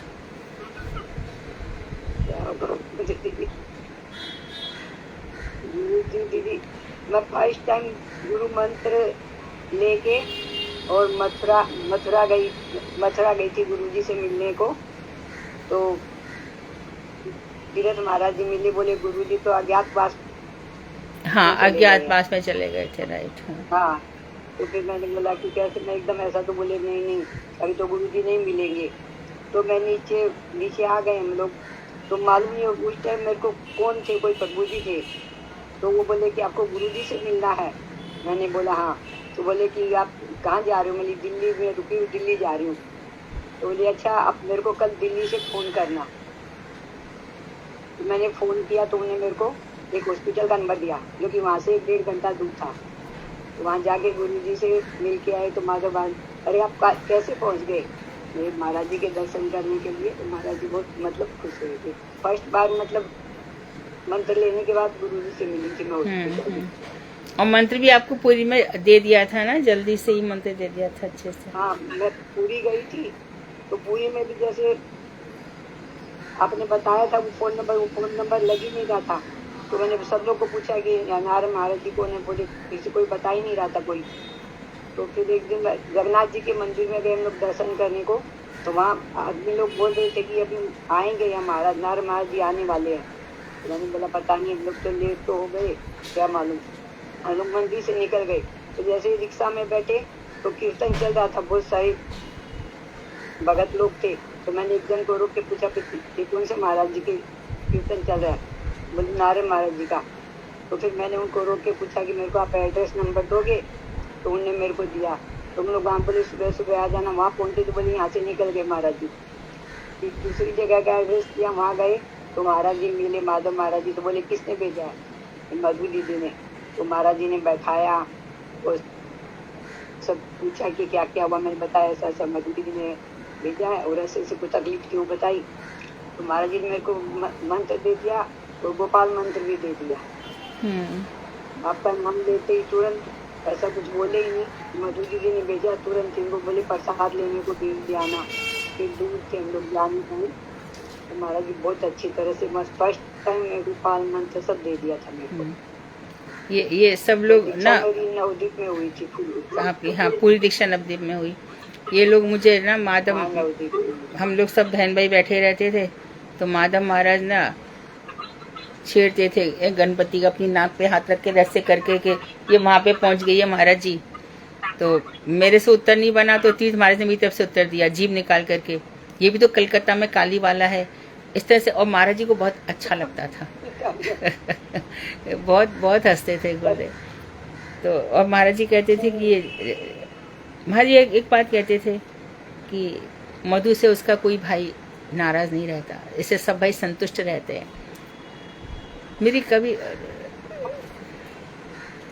सभी, हमारे सभी भाई बहुत अच्छे हैं, सब प्रचार कर रहे हैं गुरु जी की जो ध्वजा है, हमारे गौड़ीय संप्रदाय की पताका सर्वत्र फैल रही है। ऐसी हमें आदर्श चरित्रवान होना चाहिए और गुरु जी के अपने सांप्रदायिक निष्ठा होनी चाहिए, अपने संप्रदाय के मंत्रों में हमें भरोसा रखना चाहिए। ऐसा नहीं अरे वहाँ पे बहुत वृंदावन में वो महाराज ये, ऐसे कभी ऐसे नहीं। जो राधा रानी ने हमें वरण करके दिया है वो सबसे सबसे अधिक उत्तम है। और मैं गुरुदेव के साथ साथ मधु दीदी का भी एक बार बताती हूँ सब लोग। पहले मेरे मंदिर स्टेज के ऊपर थे ऊपर, तो मेरे पास शालिग्राम भी थे। तो मेरे सुबह मंगला आरती कर रही थी, तो मेरे हाथ में से नीचे छूट गए और नीचे गिर गए। तो फिर दो हो गए थे। तो फिर मैंने दीदी को सुबह सुबह 5 बजे फोन किया रोते हुए कि दीदी शालिग्राम जी नीचे गिर गए। बोले क्या हो गया? तो कोई बात नहीं है। मैं कितने हो गए? मैं दो हो गए। बोले कोई बात नहीं, राधा कृष्ण में आ गए। फिर काफी टाइम, फिर 5-6 महीने बाद फिर वो फिर हाथ में छूट गए, फिर 3 हो गए थे। तो फिर मैं दीदी को बोला, तो दीदी ने बोला कोई बात नहीं है, राधा कृष्ण और चैतन्य महाप्रभु जी हो गए। यानी वैष्णव लोग ऐसे होते हैं कि हर चीज को, यानी इतना वो होता है, लेकिन वो कैसे हमको ढाल देते हैं। और फिर गुरुदेव की कृपा से, दीदी की कृपा से, फिर दीदी ने बोले तो उनको वो चिपक भी गए थे वो। और फिर उसके बाद में फिर दीदी ने बोला कि तू उधर जा, वृंदावन जा, मथुरा जा और मेरा नाम ले देना और मैं ना तेरे को दूसरे दिलवा दूंगी। तो जब उस टाइम की बात है जब प्रेमानंद प्रभु जी उधर रहते थे मथुरा मठ में, तो दीदी के कहने से तो उन्होंने वो शालिग्राम जी तो रख लिए और वो दूसरे शालिग्राम जी मंदिर में से मेरे को दे दिए, जिसकी आज मैं तक पूजा कर रही हूँ। जय हो दीदी, आपके चरणों में दंडवत प्रणाम। ये तो नारायण शिला है, दामोदर शिला है और नरसिंह शिला है। कोई ये शालिग्राम ऐसे तो नहीं होते हैं। तो भगवत तत्व है। दीदी तो जो कुछ बोलती है सब कुछ हो जाता है। दीदी जो कुछ बोलती थी सब मेरे तो सब, दीदी जो बोलती थी सब वही होता था। गुरु, हाँ, गुरु कितनी प्रॉब्लम आती थी, बोले हाँ अच्छा हो जाएगा, सब कुछ अच्छा ही हो जाता था। हरे कृष्णा दीदी, मैं भी एक बात बोलूं।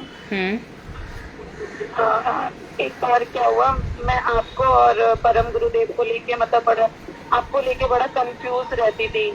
तो मेरे मन में बड़ा चिंतन चलता रहता था कि मैं क्या कर।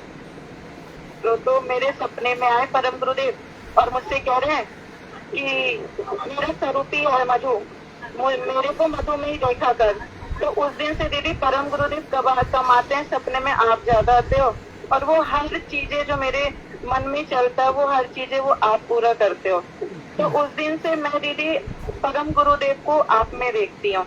आज छोटी सी एक अनुभूति हुई कि मैं ट्रेन में थी, मैंने बोला परम गुरुदेव मैं तो आपकी आविर्भाव मना ही नहीं पाऊंगी, मैं क्या करूँ, कैसे करूँ। और मुझे लगा कि आज आपकी क्लास होगी नहीं क्योंकि सब तिथियां मनाने जाएंगे। और दीदी मैंने जैसे मोबाइल खोला मैंने देखा आपकी क्लास हो रही। तो मैंने बोला गुरुदेव आप कितने दयालु हो। तो गुरुदेव ये चाहते हैं कि तू क्यों चिंता कर रही है, मधु दीदी को देख, मैं और मधु दीदी एक ही हूँ। तो दीदी ये आज की अनुभूति थी। तो मैं बड़ा आनंदित हुई कि मेरा मतलब सार्थक हुआ कि हाँ मैं जो चिंता रही हूँ वो वाकई में गुरु वैष्णव कितने दयालु हो जो वो पूरा करते हैं, मन की एक एक छोटी छोटी गुरुदेव भी रहेंगे। हाँ, गुरुदेव भी रहेंगे। हम उनकी छाया हैं और उनकी तो बराबरी कोई कर ही नहीं सकता, कोई सवाल ही नहीं होता। तो ये बिमला भाभी ने बहुत अच्छा भागवत का आयोजन किया था गोवर्धन में, और गुरुदेव इनके भागवत आयोजन से बहुत प्रसन्न हुए थे, बहुत प्रसन्न थे, क्योंकि उस समय ये हुई थी विद्वत गोष्ठी। तो हमारा गोवर्धन मठ नया ही नया बना था और उस समय गुरुजी ने सारे विद्वानों को बुलाया था, सभी संप्रदाय के, चाहे पुष्टि मार्गीय हो, रावण संप्रदाय हो। बहुत बड़ी सभा हुई थी। तो ये बिमला भाभी के समय ये सब हुआ था। तो इस तरह से महाराज जी की कथाएं अनंत है। एक कीर्तन हो, उसके बाद कक्षा को विराम दिया जाए। अच्छा सा कीर्तन करो। हरे कृष्ण, दंडवत प्रणाम। हाँ।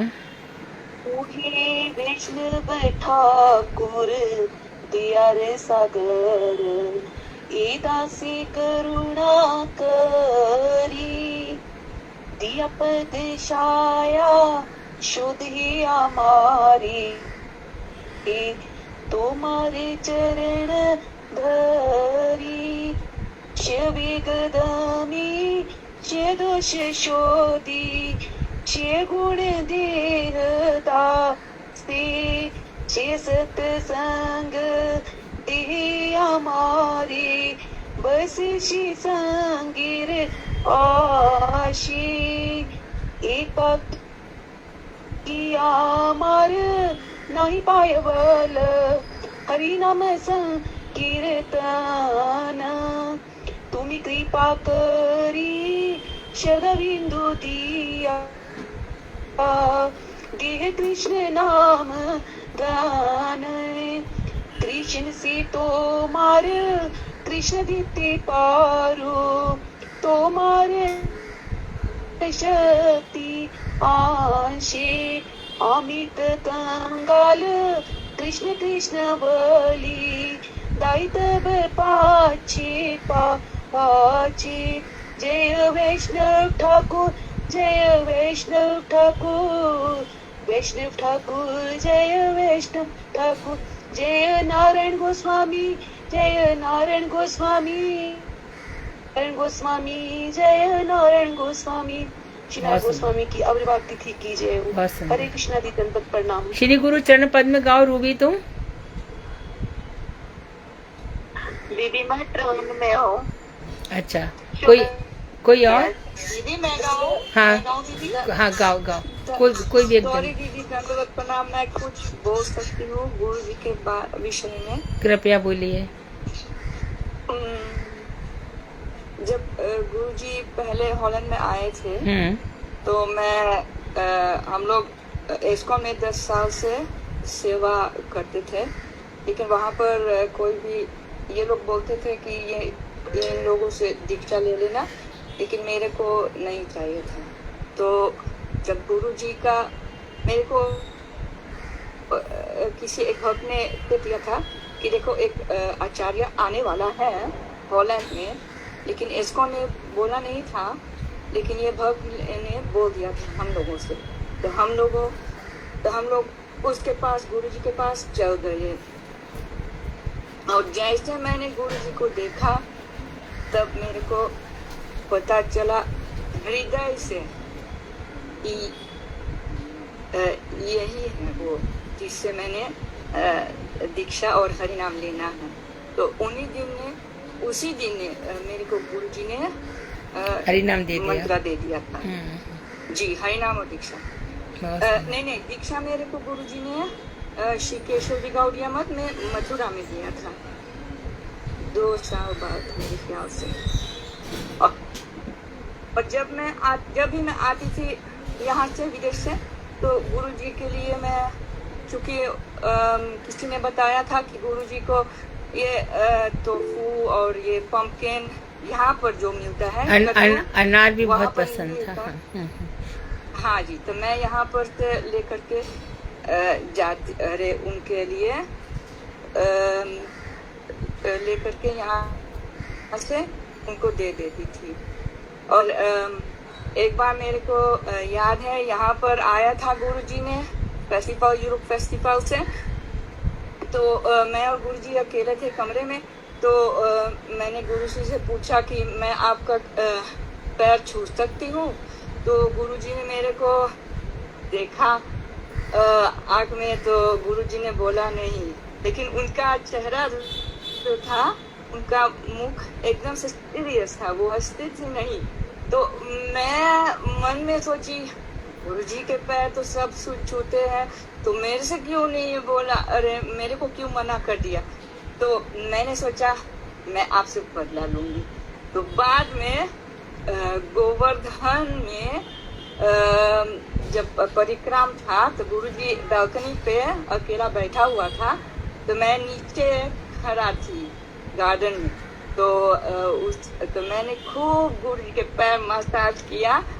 तो गुरुजी थोड़ा, मैंने मसाज करते करते करते कुछ देर, मेरे ख्याल से 10 मिनट हो गया था, तो गुरुजी उठ करके बोले ये कौन है। तो मैंने बोले मैं हूँ गुरुजी। तो हंसे।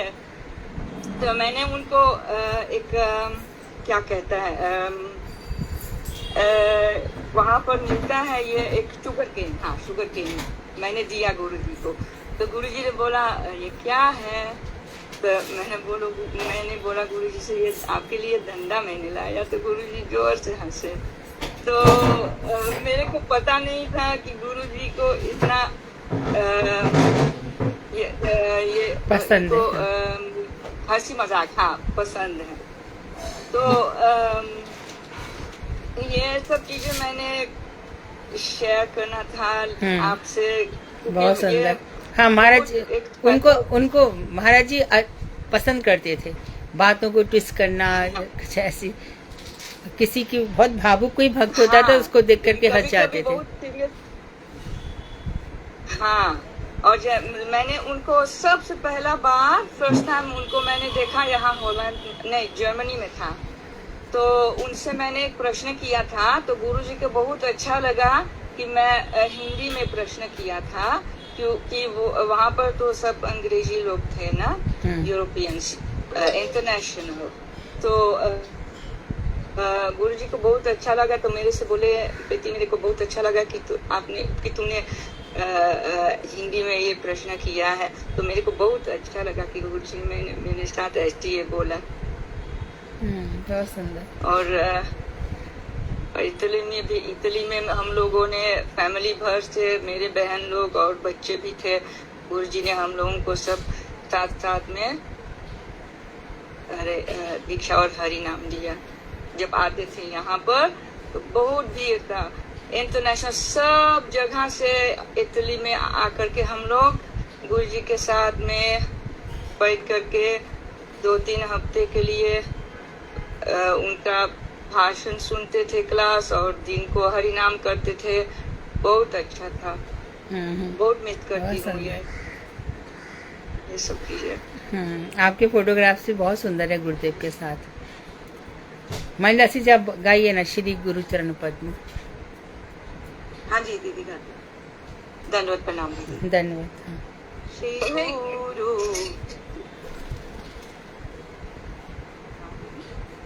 क्या हुआ? हाँ दीदी आप म्यूट कर लीजिए दीदी आप। गुरु महिमा। श्री गुरु चरण पद्म केवल भक्ति सद्म बंदो मोई सावधान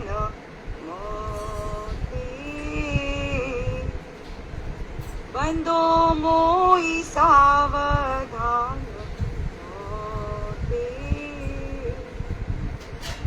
जहार प्रसादे भाई ए भव तरिया जाय।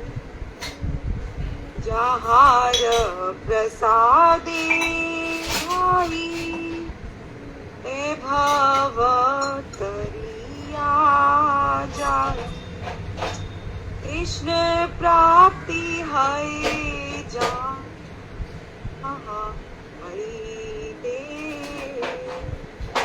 कृष्ण प्राप्ति है जहाँ गुरु मुख पद्म वाक्य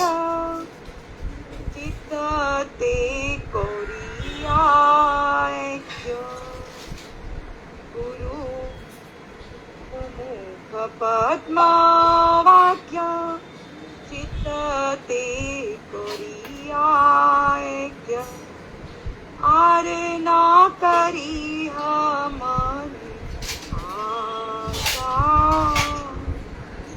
आरे ना करी हमारी आशा श्री गुरु चरणे रति से उत्तमागति प्रसादे पूरे सर्व आशा प्रसादे पूरे सर्व आशा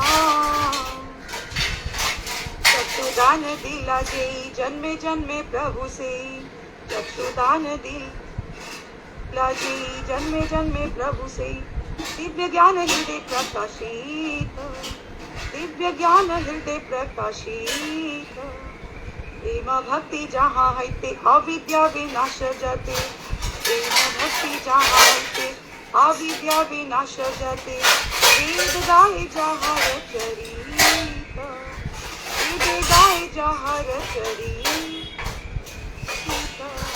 श्री गुरु करुणा सिंधु अधम जनार बंधु श्री गुरु करुणा सिंधु अधम जनार बंधु लोकनाथ लोकीर जीवन लोकनाथ लोकीर जीवन आहा प्रभु करो दया देहु मोरे पद छाया आहा प्रभु करो दया देहु मोरे पद छाया आहा प्रभु करो दया देहु मोरे पद छाया तुया पद लयो नु शरण इधर जस घोष को त्रिभुवाना इधर जस घोष को त्रिभुवाना गुरुदेव लायुनु शरण गुरुदेव लायुनु शरण श्री गुरु चरणा पद्म शिवाया भक्ति सद्मा बंदो मोई सावधान जय गुरुदेवाय जय गुरुदेवाय गुरुदेवाय जय गुरुदेव गुरुदेव गुरुदेव जय जय गुरुदेव। बहुत सुंदर। मोहिनी और शैला भाभी है क्लास में, मोहिनी शैला भाभी हैं। हरे कृष्ण दीदी। तुम कुछ कृष्णा दीदी प्रणाम। कहना चाहोगी मोहिनी? कुछ कहना चाहोगे तुम लोग कुछ? दंडवत दंडवत। हरे कृष्ण दंडवत प्रणाम दीदी। आज तो क्लास में आनंद आ गया। आप कल भी कैरी ऑन करिए। गुरुदेव के बारे में कैसा सुनाइए सारी बात। हाँ, महाराज जी का व्यक्तित्व बहुत अनूठा है, बहुत बड़े डिवोटी है ना। हम तो बहुत लेट इस लाइन में आए ना, दीक्षा हमने 2016 में दी। अभी तो उनके बारे में बहुत सुना है, लेकिन आपके मुख सुन के आनंद आ गया आज।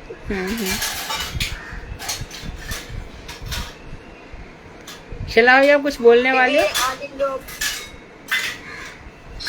दीदी आने लोग प्रेम धन गाँव में मुझे लगता है शायद 5 बज गए। कल गए? हाँ ठीक। कल 4:45 बज रहे हैं। हाँ।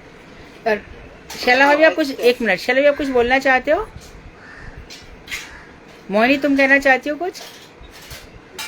दीदी मैं दीदी यही बोलना चाहूंगी कि ये गुरुदेव के पास जो पहुंचने का रास्ता जो आपने मुझे दिखाया है, और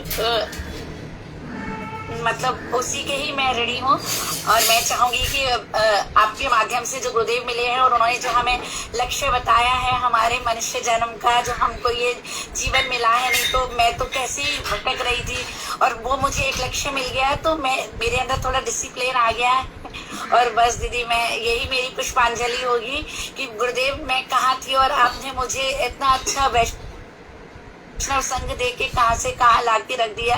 यही मेरी बस करुणा भरी गुरुदेव के लिए पुष्पांजलि है।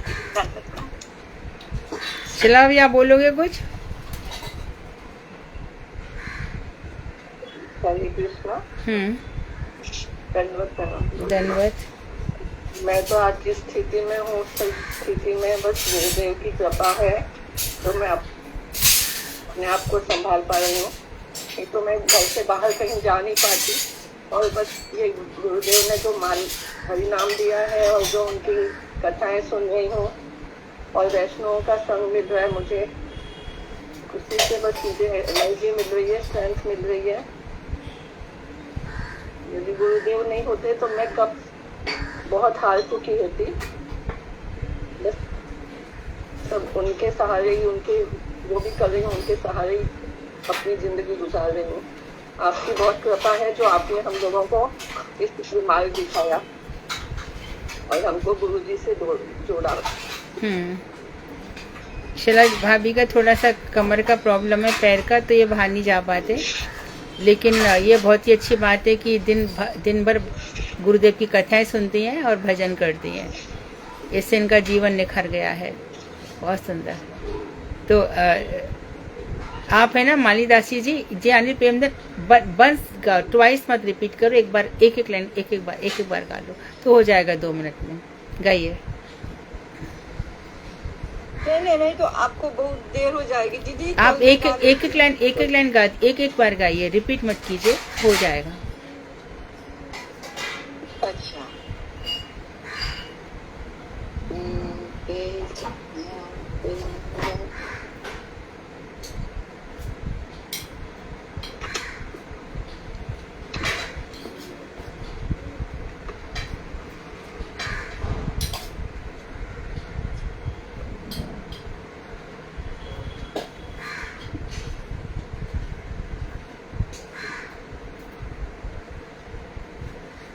ये आनिलो प्रेम धन करुणा प्रचुर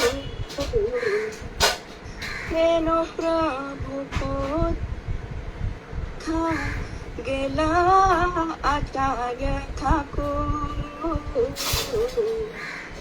कहा मोर स्वरूप रूप कहा सनातन कहा दास रघु नाथ पतित पावन कहा मोर भक्त युग कहा कबीरा एक काल को था गेला गोरा न करा पासाने कोटी वो माथा अनादे कोटी वो गौरांगा गुनेर निधि को था गेले पाबो ते सब संगीर संगे ये कोई लोभिला तो संग न पाया कांदे नरोत्तम दास ये आनिलो प्रेम धन करुणा प्रचुर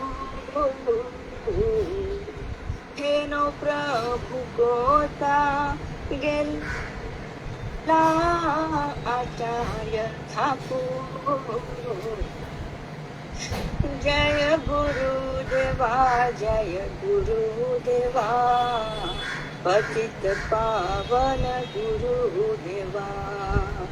श्री नरोत्तम दास ठाकुर की जय, श्रीला गुरुदेव की जय, निताई गौर प्रेमानंद। तृतीय आविर्भाव तिथि की जय, आविर्भाव तिथि पालनकारी भक्त वृंद की जय, गौर प्रेमानंदे हरि हरि बोल। हरी हरी बोल। हरी हरी बोल। दीदी दंडवत।